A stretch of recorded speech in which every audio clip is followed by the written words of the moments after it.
In this video, we'll start to explore the structure of nucleic acids, starting with the basic building blocks. The monomer of nucleic acids is the nucleotide. Nucleic acids are polynucleotides. And all nucleotides have three parts: one or more phosphate groups, a pentose sugar, which means a sugar with 5 carbons, and a nitrogenous base. Let's look at each of these three elements. First, the phosphate group. The phosphate group might look like this, or it might look like this, or even this. Same thing. Remember that oxygen is extremely electronegative, and sometimes the hydrogen atom will simply leave, but oxygen keeps the shared electrons. So hydrogen leaves as a hydrogen ion, basically a single proton. This gives the phosphate group 1 or 2 negative charges. By the way, let's review. What do we call something that increases the concentration of hydrogen ions in solution? Hopefully you recall that the word we use is acid. And by the way, this is why we call DNA and RNA nucleic acids.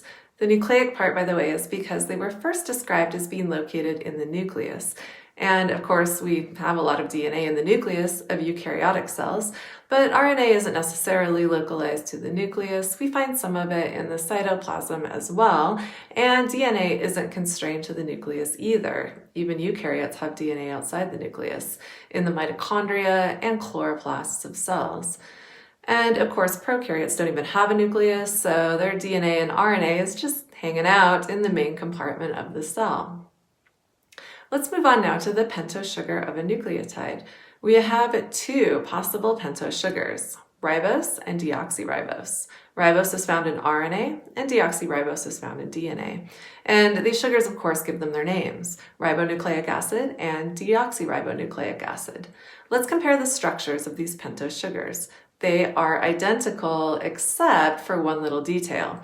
Here on the 2' sugar, ribose has a hydroxyl group, but deoxyribose does not. It simply has a hydrogen instead, and this is reflected in the name. Deoxyribose, meaning ribose, deoxy, minus an oxy, or oxygen. Let's count the carbons now because this is important. We always number them starting here. This is the 1' carbon, the 2', 3', 4', and 5'.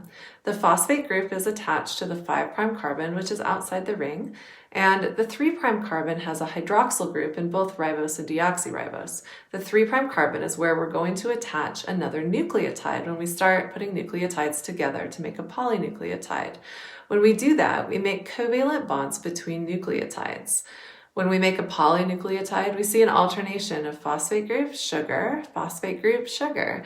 So we sometimes call this the phosphate sugar backbone of a nucleic acid. The bases are not involved in making covalent bonds to other nucleotides, but of course they're super important. The 1' carbon is where the nitrogenous base is attached.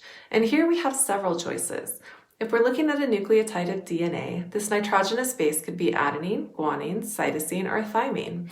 And if we're looking at a nucleotide of RNA, the nitrogenous base could be adenine, guanine, cytosine, or uracil. We generally refer to these bases by their first letter, A, C, G, T, or A, C, G, U. These nitrogenous bases can have 2 interlocking carbon-nitrogen rings, in which case we call them purines, or they can have a single carbon-nitrogen ring, in which case we call them pyrimidines.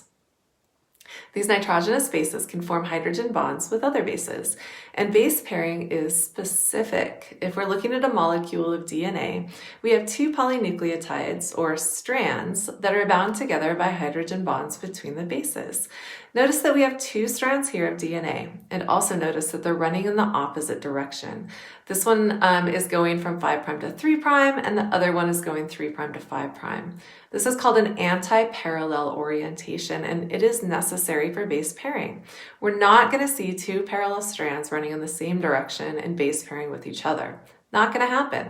So in a molecule of DNA, adenine can pair with thymine, and cytosine can pair with guanine, and that's it. If you need a handy mnemonic to help you remember this, think apple tree, AT, chewing gum, CG. This pairing is accomplished via hydrogen bonds, shown by the dotted lines. 3 hydrogen bonds between C and G, and 2 hydrogen bonds between A and T.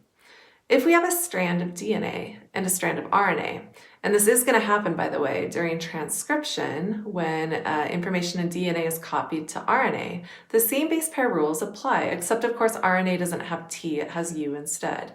So A pairs with U, C pairs with G, G pairs with C, and the T in DNA will pair with an A in RNA. What about RNA? Well, RNA is usually single-stranded. Now, there's no biochemical reason that it can't be double-stranded. It totally can. In fact, we see double-stranded RNA in many viruses, where it acts as their genome. For example, rotaviruses, which cause diarrhea. They're the most common cause of diarrheal disease in children. In fact, just about every human on Earth has been infected by a rotavirus at least once by the time they are 5 years old. And we as eukaryotes have developed defenses against these viruses, including cutting up double-stranded RNA in our cells. This is accomplished by an enzyme called dicer, among other proteins, and it slices and dices double-stranded RNA into tiny fragments. So RNA in our cells is generally single-stranded, but it can fold on itself and make interesting structures, again using base pairing.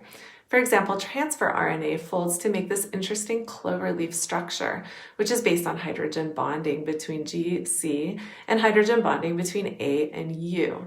And then it twists into a tertiary structure.